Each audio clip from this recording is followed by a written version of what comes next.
ईसाई धर्म गुरु pope Francis का 21 अप्रैल को 88 वर्ष की आयु में निधन हो गया। उन्हें पीपुल्स ऑफ पोप यानी कि लोगों के प्रिय पोप के रूप में जाना जाता था। वे लैटिन अमेरिका से पोप बनने वाले पहले व्यक्ति थे। वेटिकन के मुताबिक पोप फ्रांसिस का अंतिम संस्कार शनिवार 26 अप्रैल को सुबह 10 बजे किया जाएगा। यह प्रक्रिया कार्डिनल कॉलेज के डीन करवाएंगे। उनके अंतिम संस्कार की तैयारियां वेटिकन सिटी में शुरू कर दी गई हैं। पोप का अंतिम संस्कार एक गहन और प्राचीन परंपराओं से भरा हुआ आयोजन होता है, जो सदियों से चली आ रही रस्मों और रीति रिवाजों पर आधारित है। यह प्रक्रिया न केवल कैथोलिक चर्च के आध्यात्मिक महत्व को दर्शाती है, बल्कि विश्व भर के 1.4 अरब कैथोलिक अनुयायियों के लिए एक शोक और श्रद्धांजलि का अवसर भी होता है। 21 अप्रैल 2025 को पोप फ्रांसिस के निधन के बाद इन परंपराओं को एक बार फिर देखा गया। हालांकि पोप फ्रांसिस ने अपने अंतिम संस्कार को सरल बनाने के लिए कई बदलाव किए थे। पोप के निधन की पुष्टि सबसे पहले कैमरलोंगो द्वारा की जाती है। परंपरा के अनुसार कैमरलोंगो पोप को उनके बपतिस्मा के नाम से 3 बार पुकारते हैं और जवाब न मिलने पर मृत्यु की घोषणा करते हैं। पोप फ्रांसिस की मृत्यु की पुष्टि कार्डिनल केविन फेरेल ने की।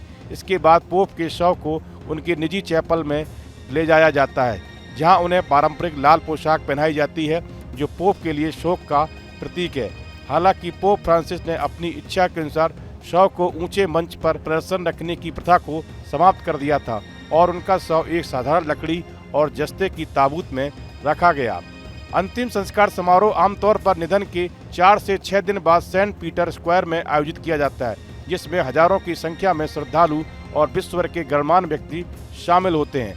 पोप फ्रांसिस का अंतिम संस्कार भी इसी तरह आयोजित होने की उम्मीद है, जिसमें कार्डिनल कॉलेज के डीन कार्डिनल जियोवानी बतिस्ता रे मुख्य रूप से लैटिन भाषा में प्रार्थनाएं और भक्ति भजनों का संचालन करेंगे। समारोह में सिस्टीन चैपन गायक मंडली द्वारा भजन गीत गाए जाएंगे और यूचरिस्ट यानी कि पवित्र भोज का आयोजन होता है। पोप फ्रांसिस ने अपने अंतिम संस्कार को सरल बनाने के लिए कई रस्मों को हटा दिया था, जैसे कि 3 ताबूतों का उपयोग, और इसके बजाय केवल एक साधारण ताबूत का प्रयोग किया जाएगा। अंतिम संस्कार के बाद पोप के ताबूत को बंद करने से पहले उनके चेहरे पर एक सफेद रेशमी कपड़ा डाला जाता है, जो जीवन से अनंत शांति की ओर संक्रमण का प्रतीक है।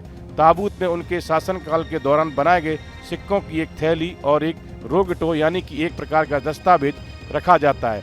पोप फ्रांसिस ने अपनी इच्छा के अनुसार सेंट पीटर बेसिलिका के बजाय रोम की सांता मारिया मेजर बेसिलिका में दफन होने का फैसला किया था, जो 100 सालों में पहली बार होगा जब किसी पोप को वेटिकन सिटी के बाहर दफनाया जाएगा।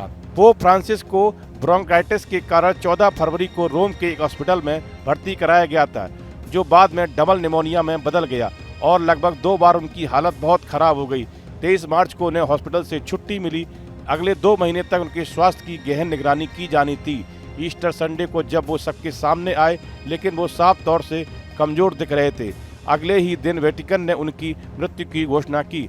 वेटिकन द्वारा जारी मृत्यु प्रमाणपत्र के अनुसार फ्रांसिस की मृत्यु सेरेब्रल स्ट्रोक कोमा कोलैप्स से हुई। आसान शब्द में कहें तो पहले उन्हें स्ट्रोक आया और बाद में हार्ट फेल हो गया। इस वीडियो में इतना ही। आप बने रहिए न्यूज नेशन के डिजिटल प्लेटफॉर्म के साथ।